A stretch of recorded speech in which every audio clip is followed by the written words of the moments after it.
عبداللہ ابن عباس رضی اللہ تعالیٰ عنہ سے مروی ایک روایت ہے، میں ایک دن حضور کے پیچھے بیٹھا ہوا تھا، سواری میں حضور کا ردیف تھا،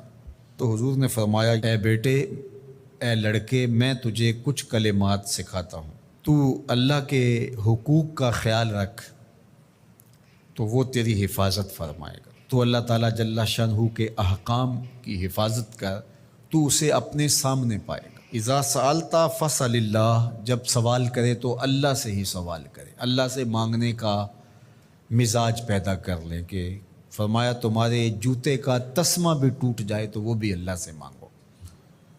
ضرور بازار میں جاؤ دکاندار سے، لیکن حقیقی طلب اللہ سے ہونی چاہیے، بات بات پہ اللہ سے سوال کرو، بڑی سے بڑی چیز بھی اس سے مانگو، چھوٹی سے چھوٹی چیز بھی اسی سے طلب کرو۔ ہماری ساری ضرورتوں کا کفیل ہمارا رب، ہمارا مالک ہے۔ تو دوسری نصیحت یہ کی کہ جب تو استعانت طلب کرے، مدد طلب کرے تو اللہ سے ہی استعانت طلب کرے۔ وعلم، اور جان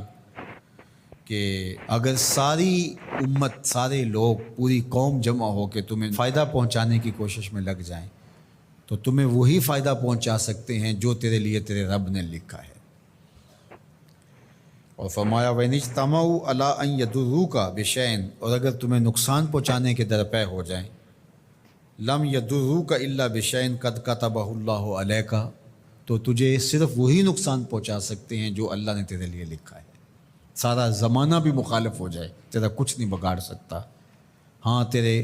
مقدر میں اگر کوئی چیز، کوئی بگاڑ لکھا ہے تو وہ ہوگا، اس کا ذریعہ وہ بن جائیں گے،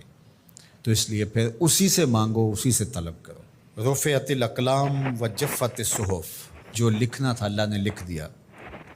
لکھنے کے بعد قلم اٹھا لیا گیا اور جن صحیفوں پہ لکھا تھا وہ خشک ہو گئے، اب کتابیں بند ہیں، تو اس لیے اس نے تیرے لیے جو لکھا ہے وہ ہو کے رہے گا،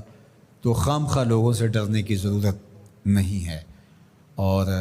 تیرا فائدہ تیرا نقصان اسی کے دستے قدرت میں ہے، تو اسی سے طلب کر، اسی سے مانگ۔ اور فرمایا تو اللہ تعالیٰ جل شانہ کو رخاء میں، خوشحالی میں یاد کر، یعرفک فی الشدہ،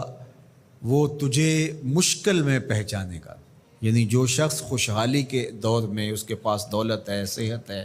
تو اللہ تعالیٰ کو فراموش نہیں کرتا، اللہ اس کی بدحالی کے زمانے میں اس کو فراموش نہیں کرتا۔